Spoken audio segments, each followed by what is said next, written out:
necesidad de encontrar un lugar fresco en verano, porque este no es un lugar tropical, este es un lugar en el que la élite denominada la oligarquía vino a buscar el fresco en el verano, construyó una ciudad de verano a imagen y semejanza de, de una villa veraniega europea, y de ahí vinimos. Pero me tengo que ir a otro tema, porque en este momento lo tengo en línea a Ángel Sastre. Vamos a hablar de de un tema muy importante que tiene que ver justamente con esto que está pasando en este momento en el mundo.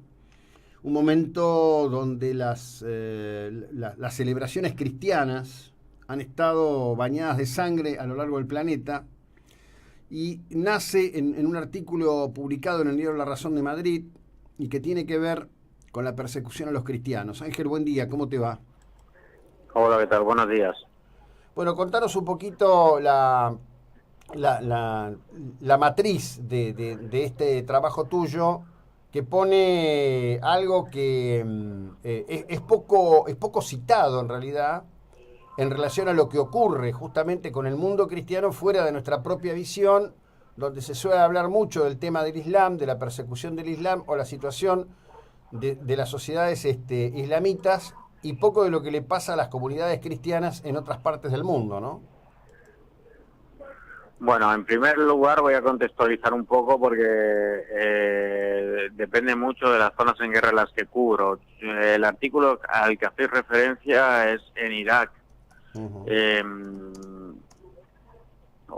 No, en realidad es en Siria, perdón. Creo que el artículo al que hacéis referencia, porque tiene unos años, es en Siria.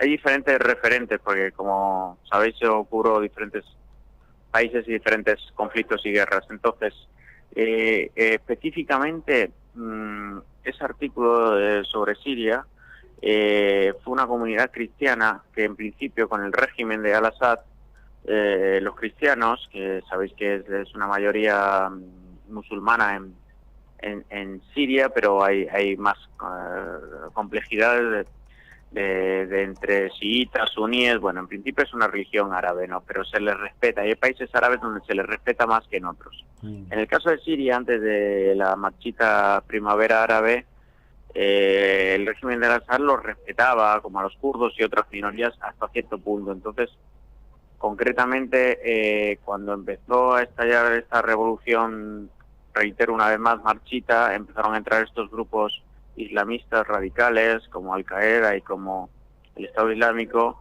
que son los que realmente protagonizan estas masacres, como las que vimos en Siria, a conventos, estos eran los últimos, prácticamente los últimos cristianos que quedaban en Alepo.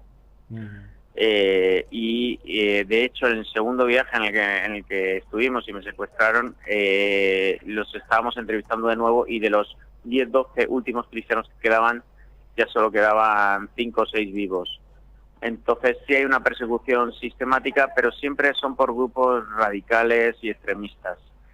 En Irak también lo he vivido de otra manera, y reitero, generalmente los gobiernos o las dictaduras y los regímenes no los persiguen, pero cuando empiezan estas guerras caóticas, pues estos grupos extremistas sí los ponen en su foco de mira, y son o exterminados o masacrados, sí. Uh-huh.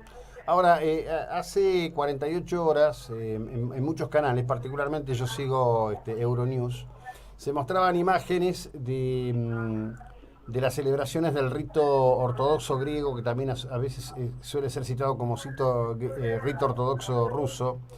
Y una de las imágenes que se veía en esas celebraciones es del actual titular de la Autoridad Nacional Palestina. Lo que poco se conoce es que la mayor parte de lo que era la dirigencia de la OPEP, hoy Autoridad Nacional Palestina, son cristianos del rito ortodoxo, y que justamente tienen una asociación de mucho enfrentamiento con Hamás. ¿Vos crees que el cristianismo, digamos, no tendrá espacio de recuperación, que estará, como pasa en Egipto, sitiado permanentemente y acorralado permanentemente por grupos extremistas? Sí, en realidad cualquier tipo de minoría, o sea, es como el Islam o incluso como el Viejo Testamento, o el Corán, o incluso la Torah. O sea, si uno tiene que ver quién está interpretando las distintas Biblias, testamentos, religiones o evangelios.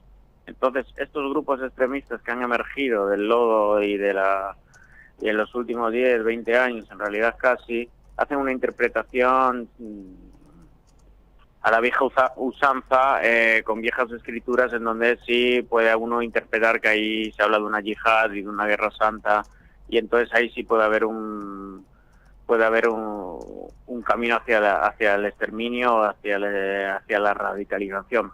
Pero sí, realmente la religión está tomando un camino o está tomando un terreno que antes lo podían tomar otros ámbitos, y ahí sí se aprovecha para el exterminio o la tortura o el hostigamiento del cristiano.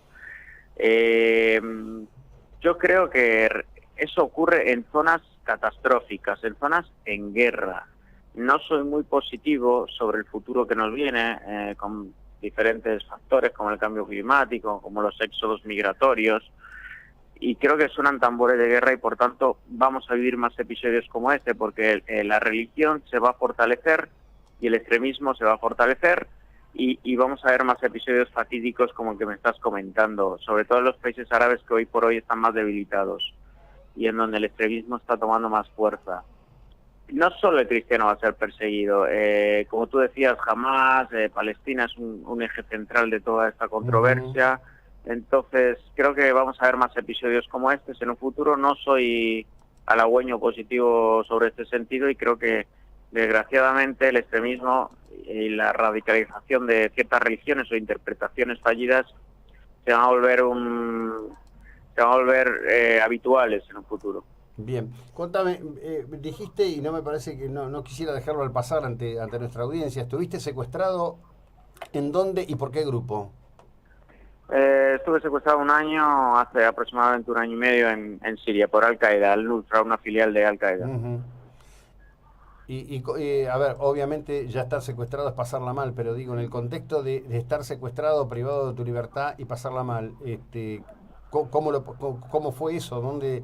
No me gusta mucho hablar del tema, pero bueno, básicamente fue en Siria, en Alepo, de ahí nos pasaron a Idlib y nada, bueno, tuvimos un año por la filial de Al-Nusra, y bueno, todo lo que te puedas imaginar de un secuestro tan Sí, claro. largo. ¿Y cómo te rescataron? ¿Quién negoció por vos? Y como pues hubo un rescate. Eso son cosas que no se pueden realmente decir mucho al aire, quiero decir. Hubo un rescate, hubo una gestión y unas negociaciones, y en un momento dado se dio la liberación. Bien, bueno, te agradezco, estoy seguro que vamos, por lo menos nosotros, a tener la inquietud de volver a conversar contigo, Ángel. Que tengas un buen día, gracias, muy amable por el tiempo. Bueno, muchas gracias. Hasta luego. A quien escucharon es a Ángel Sastre.